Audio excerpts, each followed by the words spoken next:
Selamat pagi Bapak Ibu semua saudara-saudari sekalian. Hari ini kita harus dengan online karena situasi di negara kita ini, khususnya Jakarta. Tapi baiklah, kita jangan terpengaruh. Saya percaya ada kuasa Tuhan yang terus juga mengalir, sama seperti kita bertatap muka, juga karena Tuhan itu tidak terbatas. Tapi sebelum kita mulai dengan firman Tuhan yang akan memberi kita kekuatan, tuntunan, dan kuasa yang dinyatakan, baiknya kita berdoa bersama. Bapa di surga, kami bersyukur buat hari yang Tuhan beri, karena kami tahu hari ini bukan hanya kami menerima firman, tetapi kami juga melihat kuasa Tuhan terjadi. Berkati apa yang Kau sudah berikan kepada kami, sehingga firman ini adalah menjadi sesuatu yang hidup, sebab firman yang keluar dari mulut Allah tidak akan kembali sia-sia, tapi akan mengerjakan apa yang Kau perintahkan, dan akan berhasil kemana Kau suruh. Hari ini kami tahu Engkau menyuruh firman itu datang kepada kami. Apa yang disampaikan hari ini adalah buat kami untuk terjadi. Terima kasih, berkati setiap yang mendengar sehingga mereka mengerti dan mengetahui, memahami, dan juga mengalami kuasa yang daripada. Di dalam nama Yesus kami alaskan doa kami. Haleluya, amin. Oke, saudara-saudari, kita mulai aja bahwa hari-hari ini kita masuk di dalam situasi dan masa yang sulit. Untuk itu kita harus tahu tuntunan Tuhan. Nah, khususnya buat kita di RM, Restoration Ministry, tuntunan Tuhan nyata. Beberapa hari yang lalu kita juga mendapat tuntunan Tuhan, dan juga Tuhan menyatakan bahwa kita harus bertindak di dalam kesatuan. Sebab itu baiknya kita juga mendengar tuntunan-tuntunan ini, dan saya langsung aja apa yang Tuhan berikan kepada kita, yaitu bagaimana kita memiliki dan ataupun menggunakan kuasa yang Tuhan sudah berikan untuk mengalahkan musuh. Kisah ini diambil dari 2 Raja-Raja 6:8-23. Saya langsung aja, agak panjang, tetapi Anda perlu tahu ceritanya, ya. Mari kita mulai saja. 2 Raja 6:8-10. Raja negeri Aram sedang berperang melawan Israel. Ia berunding dengan pegawai-pegawainya lalu berkata, "Ke tempat ini dan itu haruslah kamu turun menghadang." Ya, mereka mau menghadang bangsa Israel. Tetapi abdi Allah, itu Elisa, menyuruh orang kepada Raja Israel mengatakan, "Awas, jangan lewat tempat dari itu, sebab orang Aram sudah turun menghadang ke sana." Sebab itu Raja Israel menyuruh orang-orang ke tempat yang disebut abdi Allah kepadanya. Demikianlah Elisa memperingati kepadanya supaya berawas-awas di sana. Bukan sekali, 2 kali saja. Jadi saudara, ada pertempuran, Raja Aram mau menyerang Israel, dan mereka merancangkan bahwa akan ada penyerbuan. Tapi kemudian Elisa memberitahukan Raja Israel sehingga terhindar. Bukan hanya sekali, kalau sekali kebetulan, tetapi berkali-kali. Artinya ada kuasa yang ada kodrati yang sedang terjadi. Kita lanjut. Ya. Lalu mengamuklah hati Raja Aram tentang hal itu.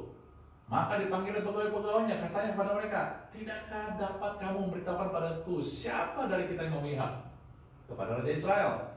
Tapi berkatalah seorang dari pegawainya, "Tidak, tuanku Raja, melainkan Elisa, nabi yang di Israel. Dialah yang memberitahukan kepada Raja Israel tentang perkataan yang diucapkan oleh tuanku di kamar tidur." Berkatalah raja, "Pergilah melihat di mana dia, supaya aku menyuruh orang menangkap dia." Lalu diberitahukanlah kepadanya, dia ada di Dotan. Maka dikirimlah ke sana kuda serta kereta dan tentara yang besar sampailah mereka pada waktu malam, lalu mengepung kota itu. Dan ketika pelayan abdi Allah, pelayan Elisa, bangun pagi-pagi dan pergi keluar, maka tampaklah suatu tentara dengan kuda dan kereta ada di sekeliling kota itu. Lalu berkatalah bujang itu kepadanya, "Celaka tuanku, apakah yang akan kita perbuat?" Saudara lihat di sini bahwa dari berperang melawan Israel, kemudian Raja Aram ini berperang melawan satu orang aja, yaitu Elisa. Bahkan diutusnya pasukannya dengan penuh kekuatan datang ke tempat di mana Elisa tinggal. Dan ketika pagi-pagi, abdinya, bujangnya bangun, kaget melihat sekumpulan pasukan tentara berkumpul untuk menyerang mereka. Nah, kita lanjut saja, kita selesaikan dulu. Kemudian kata Elisa, jawabnya, "Jangan takut, sebab lebih banyak yang menyertai kita daripada yang menyertai mereka." Lalu berdoalah Elisa, "Ya Tuhan, bukalah kiranya matanya supaya ia melihat." Maka Tuhan membuka mata bujang itu sehingga ia melihat. Tampaklah gunung itu penuh dengan kuda dan kereta berapi api di sekeliling Elisa. Ketika orang Arab itu turun mendatangi dia, berdoalah Elisa kepada Tuhan, butakanlah kiranya mata orang-orang ini. Maka dibutakanlah mata mereka sesuai dengan doa Elisa. Kemudian berkata Elisa kepada mereka, bukan ini jalannya dan bukan ini kotanya, ikutlah aku, maka aku akan mengantarkan kamu kepada orang yang kamu cari. Lalu diantarkanlah mereka ke Samaria. Segera sesudah mereka sampai ke Samaria, berkatalah Elisa, ya Tuhan, bukalah mata orang-orang ini supaya mereka melihat. Lalu Tuhan membuka mata mereka sehingga mereka melihat dan heran. Mereka ada di tengah-tengah Samaria. Lalu bertanyalah Raja Israel kepada Elisa, tak kalah melihat mereka, kubunuhkah mereka Bapa? Tetapi jawabnya, jangan. Biasakah kau bunuh yang kau tawan dengan pedangmu dan dengan panahmu?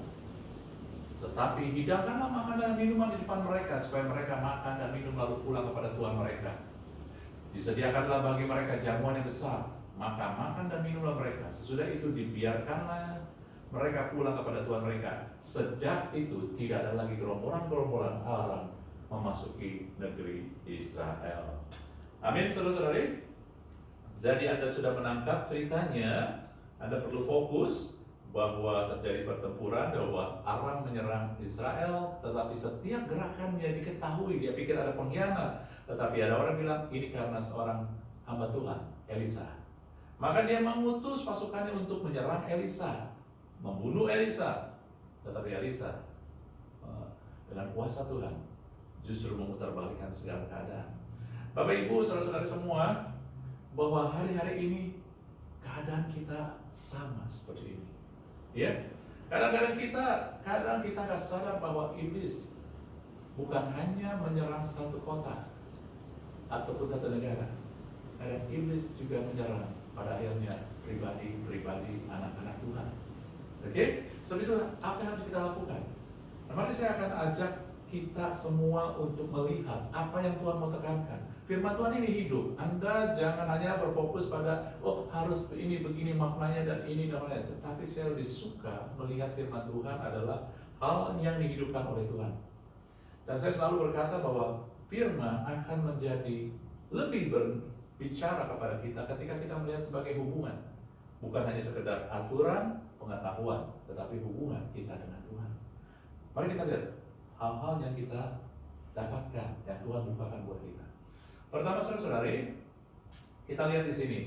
Dari cerita tadi, firman Tuhan, ya, dari firman Tuhan itu ada beberapa tokoh. Ada dua raja, Raja Israel, Raja Aram. Ada bujang Elisa dan ada Elisa. Tetapi kalau kita baca, walaupun itu Raja Aram, walaupun itu Raja Israel, namanya nggak pernah disebut. Yang disebut hanya Elisa. Anda perhatikan, kalau Anda lihat lagi, semua yang disebut hanya nama Elisa yang disebut namanya. Ya, kenapa, saudara-saudara?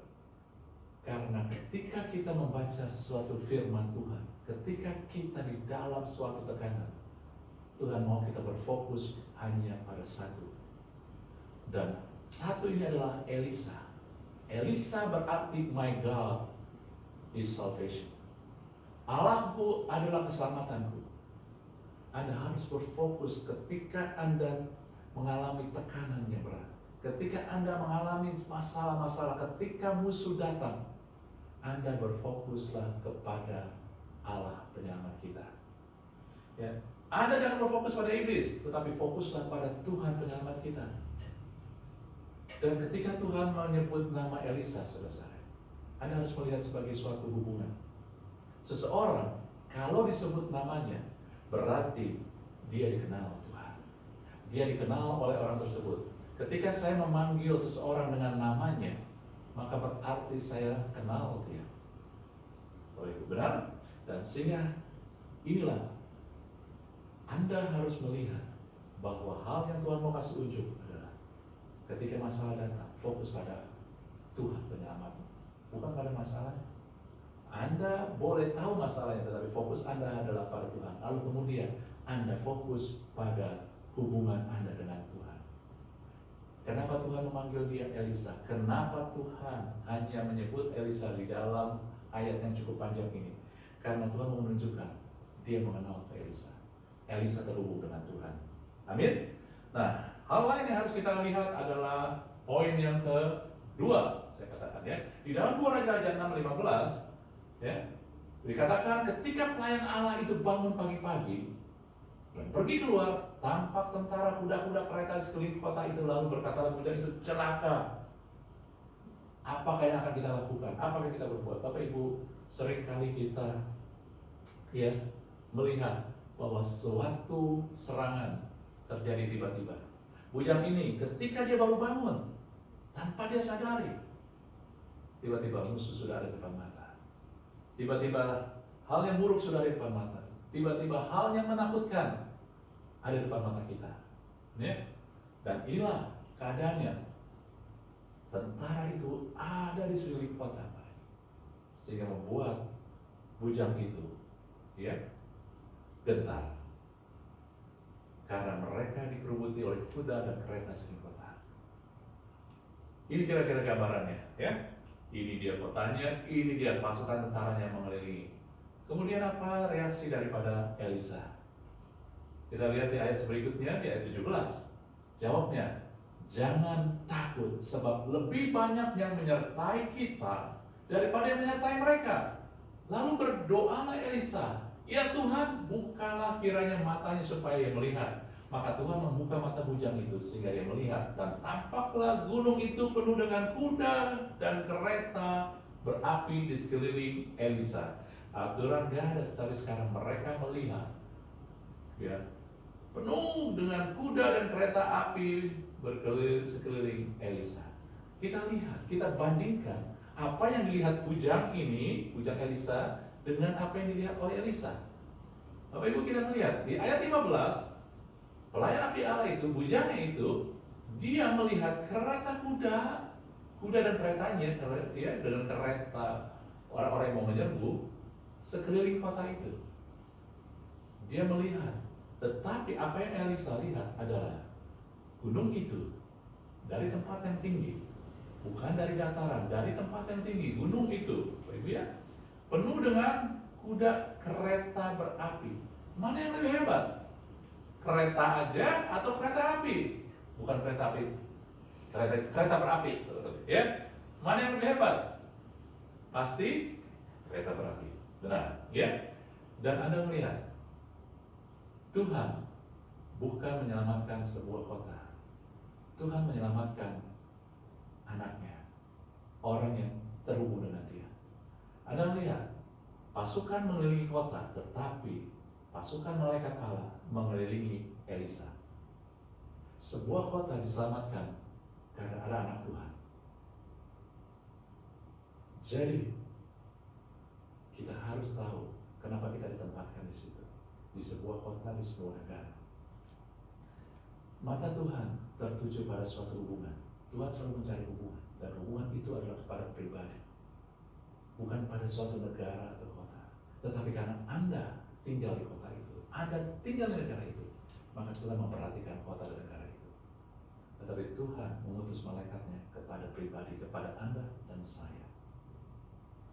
Musuh melilingi kota, tetapi Tuhan malaikatnya tidak melilingi kota itu, melilingi orang percaya.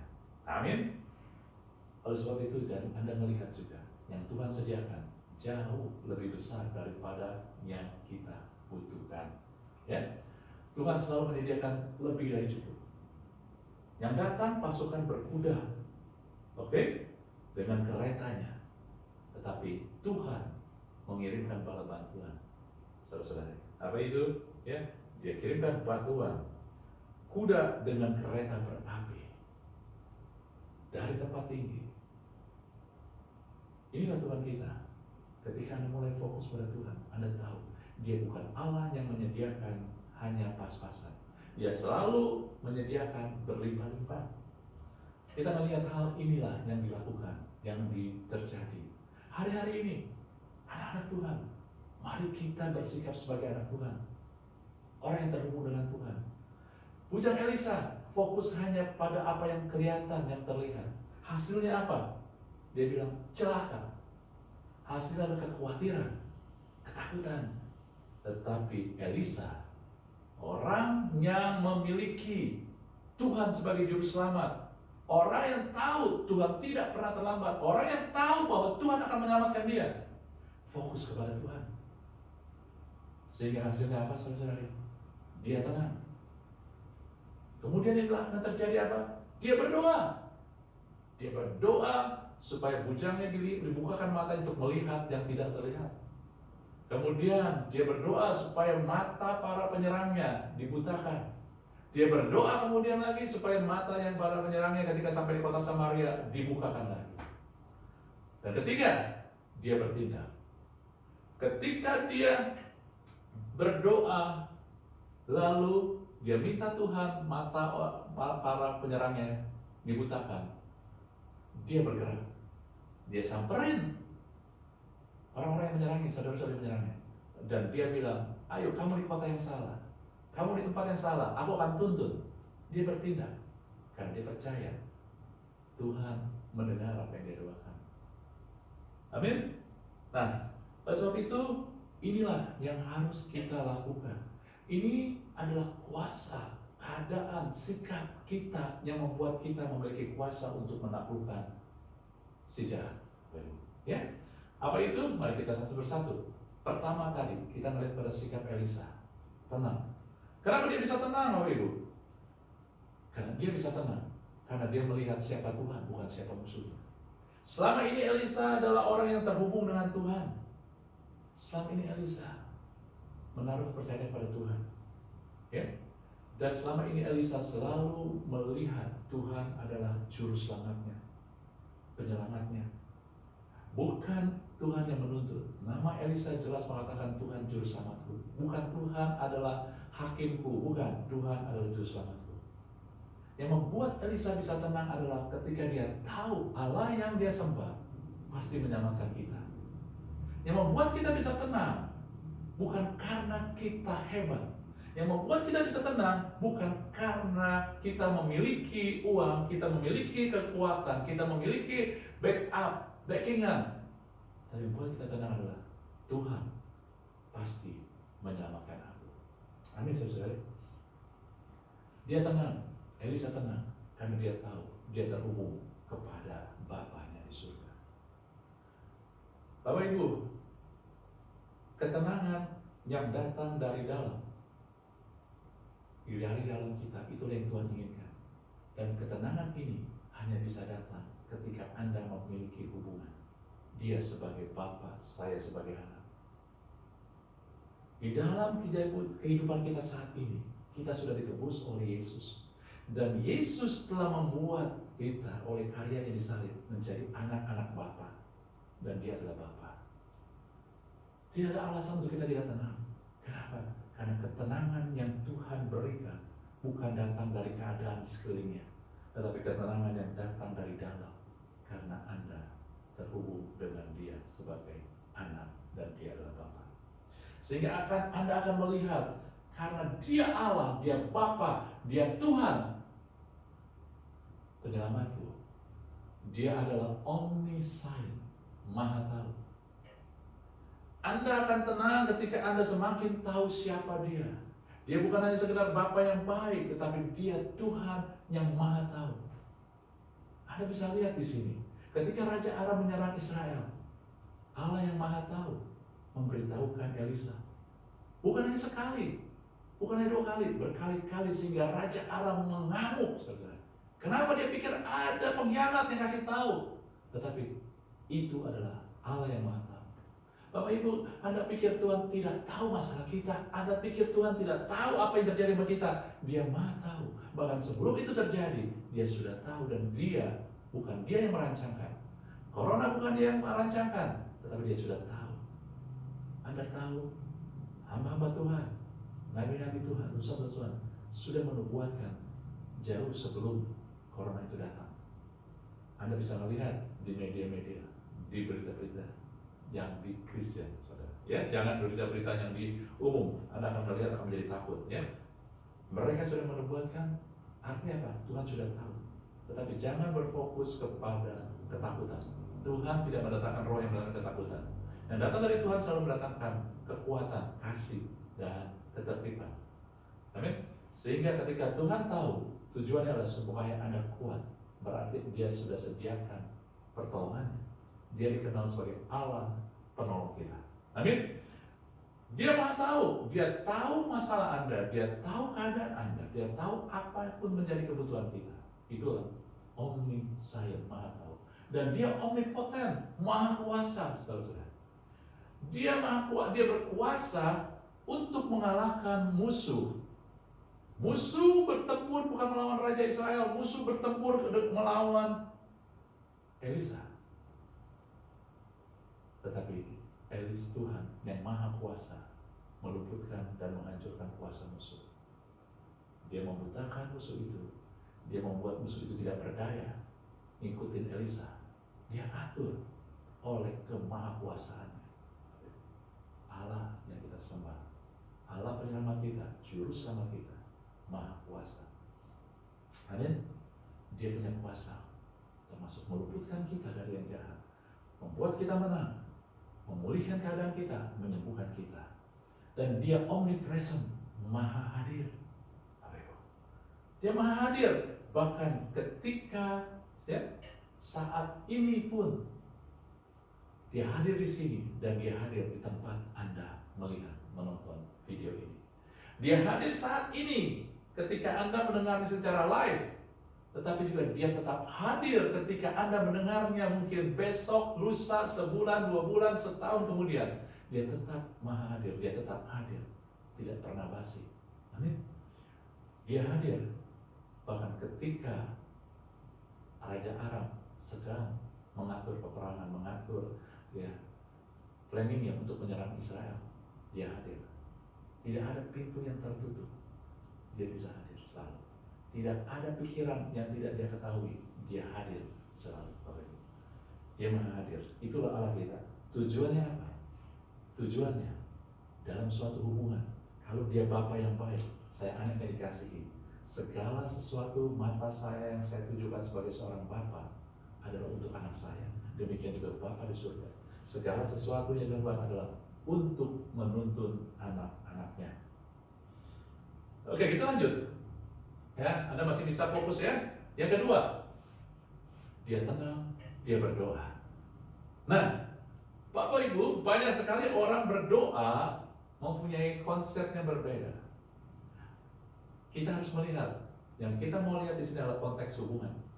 Banyak orang berdoa tidak sebagai anak, padahal Tuhan Yesus dengan karya di salib mati-matian menyerahkan segalanya. Tujuannya adalah menjadikan Anda dan saya anak, sehingga Anda punya hubungan. Tetapi banyak orang berdoa seperti hamba, seperti minta-minta. Ketika Anda doa, minta terus, Anda sepertinya menjadikan Tuhan itu tidak baik. Sepertinya susah sekali Tuhan memberi. Doa bukan sekedar meminta. Doa adalah melibatkan Tuhan. Kita sudah belajar, kita sudah melihat ini. Doa adalah melibatkan Tuhan. Ketika Anda berdoa sebagai seorang anak Allah, Anda sudah tidak minta lagi. Karena Bapa telah menyediakan segalanya buat kita. Ketika Yesus mati di kayu salib, Dia katakan sudah selesai. Apa yang sudah selesai? Segala yang kita butuhkan sudah disediakan. Sekarang yang Anda lakukan adalah libatkan Dia. Inilah doa, melibatkan Tuhan, sehingga sekarang masalah saya bukan lagi tentang masalah saya doang, tetapi saya sudah melibatkan Tuhan. Masalah saya adalah sekarang juga masalah Tuhan, masalah Bapa. Amin. Jadi ketika Anda berdoa melibatkan Tuhan, sesungguhnya Anda sedang menjamah kasih-Nya dan menerima damai-Nya. Ya, to touch His love and peace. Bukan ketenangan, kedamaian dari dunia, tetapi dari Dia. Berdoa tujuannya bukan untuk sekedar meminta. Doa adalah Anda melibatkan Tuhan, sehingga Anda menjamah Dia. Anda untuk mengalami kasih-Nya, Anda mengalami kedamaiannya. Damai yang bukan dari dunia, tetapi dari Dia, berdasarkan kasih, dan itu tidak bisa berubah. Damai dari dunia dipengaruhi oleh keadaan, Bapak Ibu, saudara-saudari. Tetapi damai yang dari Tuhan tidak dipengaruhi keadaan, karena damai yang dari Dia lahir karena Dia mengasihi kita. Dan firman Tuhan katakan, Dia tidak mungkin tidak mengasihi kita, sehingga damai itu selalu mengalir. Oke? Karena kasihnya Anda tidak pernah ditinggalkan, karena kasihnya Anda tidak pernah dibiarkan. Berdoa dan melibatkan Tuhan adalah Anda sedang melibatkan Tuhan, Anda sedang masuk ke tempat Dia, dan Anda gain access to His power and provision. Anda menghubungkan, Anda mengambil kuasa dan penyediaan. Maka Anda melihat saja di dalam Elisa, Anda melihat juga di dalam Yesus, dalam kehidupan Yesus. Mereka tidak pernah meminta, mereka menggunakan kuasa Tuhan, dan mereka menerima ataupun juga menggunakan penyediaan dari Tuhan. Ketika Yesus butuh uang untuk bayar pajak, Dia langsung gunakan provision dari Bapa. Dia suruh Petrus untuk mengairi ikan. Yang pertama dia buka, ada uang untuk bayar pajak. Ketika Elisa pun berdoa, dikatakan dia nggak minta, dia katakan Tuhan butakan matanya, dia gunakan power. Tapi terlalu banyak kita pikir doa itu susah. Doa itu adalah masalah Anda terhubung dengan Dia. Doa itu adalah Anda sudah menerima sehingga Anda boleh gunakan. Ingat perumpamaan anak yang sulung, dia marah kepada bapaknya karena dia pikir dia harus bekerja untuk mendapatkan apa yang menjadi miliknya. Tapi bapaknya bilang, nah apa yang aku punya adalah milikmu juga. Seorang anak memiliki apa yang bapak punya. Kalau bapak kita punya kuasa, itu pun boleh kita pakai. Kalau bapak kita punya penyediaan, itu pun bagi kita. Amin. Yang ketiga, Bapak Ibu, saudari, Elisa bukan hanya tenang berdoa. Orang percaya kadang-kadang berhenti sampai tenang berdoa, tetapi Elisa bertindak. Apa yang bertindak, saudara? Karena bertindak adalah suatu ekspresi bahwa saya percaya. Bertindak adalah satu langkah iman sebagai anak. Seorang anak, Yesus adalah anak. Dia bertindak. Bagaimana dia bertindak? Dia turun ke muka bumi. Kenapa dia bertindak? Karena dia mau mewujudkan apa yang Bapa inginkan, apa yang Bapa sediakan. Kenapa dia bertindak, Bapak Ibu? Karena dia percaya kepada Bapa. Dan ketika Anda bertindak, karena Anda percaya. Action, tindakan adalah konsekuensi dari apa yang kita percayai. Jadi ketika Anda percaya kepada apa yang Tuhan katakan, maka Anda bertindak. Ketika Anda percaya bahwa Anda sudah disembuhkan, maka Anda harus bertindak. Anda enggak tunggu dulu merasakannya. Tidak, saudara, kadang pola pikir kita bukan pola pikir anak. Seorang anak bertindak karena dia percaya apa yang bapaknya sediakan sudah pasti ada. Apa yang bapaknya katakan sudah pasti benar.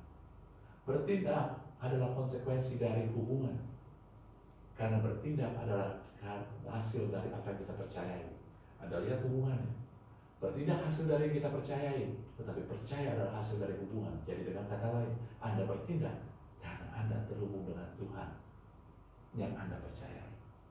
Amin.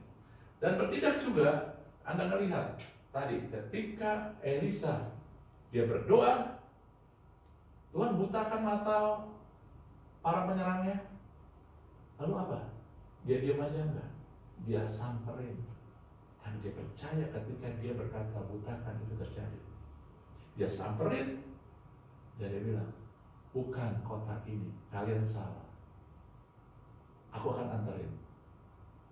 Itulah tindakan Elisa. Okay? Kemudian apalagi dia bertindak? Ketika sampai di kota Samaria, dia serahkan pasukan Arab ini kepada Raja Israel. Raja Israel mau bunuh. Tetapi apa yang Elisa lakukan? Dia bertindak berbeda. Dia bertindak berdasarkan karakter Allah. Sehingga dia katakan, jangan. Karakter Allah adalah murah hati.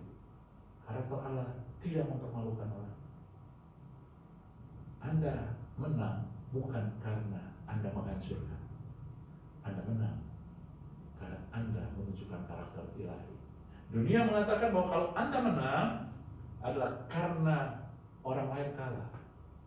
Tetapi firman Tuhan, hari ini Anda benar, dan ini untuk Anda.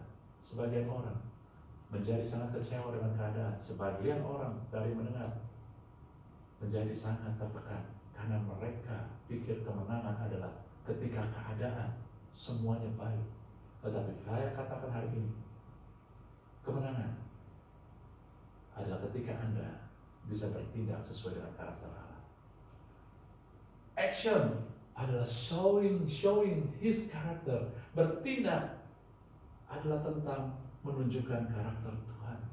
Elisa menang ketika para musuhnya malah mau membunuh dia, tetapi dia bukan hanya bisa bertahan, dia mengubahkan keadaan. Sehingga yang terjadilah sejak saat itu Aram tidak pernah menyerang Israel lagi. Amin, saudara-saudara. Inilah, mari kita perbarui pola pikir kita hal-hal hari ini, ya. Jadi jangan lagi sama seperti dunia. Kemenangan bukan tentang apa yang terlihat, tetapi apa yang Anda miliki. Dan karakter itu adalah hal yang Anda miliki, bukan daripada yang sekeliling Anda. Apa yang ada sekeliling kita yang diberikan dunia bisa hilang, bisa berubah. Tetapi di dalam Anda, yang Anda miliki, ketika Anda memiliki karakter Kristus, itu nggak bisa berubah. Itulah kemenangan buat kita. Amin.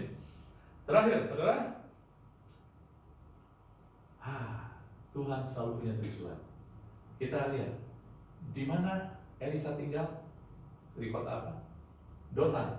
Ketika mereka mau menculik ataupun membunuh Elisa, mereka datang ke kota Dotan. Tapi Anda tahu Dotan itu di mana? Dotan adalah tempat di mana Yusuf dibuang di sumur. Ketika Yusuf mencari saudara-saudaranya, dia mencari di Dotan. Dan ketika mereka melihat Yusuf datang, mereka merencanakan, yuk kita bunuh dia. Dibuang ke dalam sumur. Dotan berarti juga adalah sumur. Dotan berarti adalah pit, lembah yang dalam, saudara. Tetapi Anda tahu, senantiasa dari Dotan Tuhan bawa Yusuf ke Mesir untuk menjadi orang pilihan yang menyelamatkan bangsa Israel dan bangsa-bangsa dunia. Anda lihat, Yusuf mau dihancurkan oleh saudara-saudaranya, tetapi ketika dia sampai pada tujuan Tuhan, dia katakan kepada saudaranya, bukan kamu. Yusuf mengampuni, Yusuf menyatakan karakter ilahi. Yusuf menyatakan kemenangannya dengan mengekspresikan karakter ilahi. Dia tidak menghakimi, dia tidak menghukum saudaranya. Dia mengampuni dan dia berkata, bukan kalian yang membuang saya, tetapi rencana Tuhan yang membuat saya, sehingga saya bisa ada di Mesir dan menjadi orang penting. Amin, saudara. Demikian juga dengan Elisa dan juga dengan Anda. Kalau hari-hari ini Anda ada di tempat yang sepertinya di dalam, dilupakan, dikhianati, dibuang, bahkan ketika hari-hari ini mungkin teror-teror sekeliling kita mengelilingi, menyerbu kita, karena orang Samaria ini, orang Arab ini menyerbu, menyerbu Elisa, mengelilingi. Ini seperti virus corona di mana-mana ada sekeliling kita, sampai kita nggak bisa senggol-senggolan sama orang, nggak boleh senggol-senggolan, ya. Nah itu dia. Hari ini mungkin kita diteror dengan begitu banyak ketakutan, kekhawatiran. Tetapi saya mau katakan, apa yang buruk, apa yang jahat, apa yang dirancangkan iblis, diubah Tuhan untuk membawa kebaikan bagi kita. Jangan hanya melihat teror, tapi lihatlah Tuhan. Ketika Anda melihat Tuhan, Anda pasti akan melihat Dia membangun hidup kita. Dia merencanakan kehidupan kita. Walaupun di tengah ketakutan, di tengah teror sekalipun. Amin, Bapak Ibu. Jadi Anda lihat, ini ringkasannya, ya. Bagaimana kita kuasa mengalahkan musuh? Fokus pada Tuhan, penyelamat kita. Terhubung pada Tuhan, sehingga kita bisa tenang. Anda terhubung sebagai anak, Dia Bapa kita. Berdoa. Berdoa dan melibatkan Tuhan. Berdoa bukan sekedar meminta, melibatkan Tuhan sehingga mengalirkan kasih. Allah mengalirkan kasih, damainya, mengalirkan kuasanya, penyediaannya kepada Anda. Berdoa itu. Kemudian, ya, Anda harus melangkah. Iman tanpa perbuatan mati. Anda harus melangkah, tetapi melangkah ini adalah hasil dari hubungan dengan Tuhan. Sehingga nggak susah. Melangkah ini karena Anda percaya. Dan banyak orang pikir percaya adalah kekuatan kita. Percaya adalah hasil dari hubungan. Amin. Kita percaya kepada Tuhan itu adalah hasil dari hubungan kita dengan Dia. Bukan karena kehebatan kita. Semakin Anda terhubung dengan Tuhan, berjalan dengan Tuhan, maka Dia akan menuntut Anda untuk Anda percaya.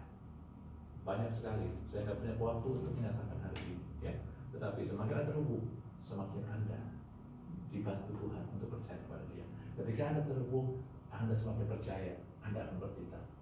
Dan percayalah bahwa segala sesuatu yang terjadi pada kita anak-anaknya, setiap langkah kita, Tuhan tahu, Tuhan atur untuk kita berjalan pada rancangannya. Amin Bapak Ibu. Anda mengerti, dan semoga kiranya kita semua boleh dikuatkan dengan firman Tuhan. Hari ini saya undang untuk Anda dan semua bangkit berdiri. Kita mau mulai, kita mau menghadap kepada Tuhan. Kita mau menyatakan bahwa Dia Allah yang luar biasa untuk kita. Saya akan berdoa. Kita masing-masing berdoa. Walaupun ini online, tetap hadirat Tuhan ada. Mari kita arahkan hati kita kepada Tuhan. Bapa di surga, kami datang kepadamu Bapa sebagai anak-anak-Mu. Kami datang Bapa karena kami tahu Engkaulah yang mengendalikan segala sesuatu. Tidak ada yang mustahil bagimu. Hari ini Anda telah menyampaikan apa yang menjadi tuntunan buat anak-anak. Dan aku memperkatakan kepada setiap orang yang mendengar firman kebenaran hari ini, mereka akan mengalami kuasa Tuhan. Mereka akan mengalami perlindungan Tuhan.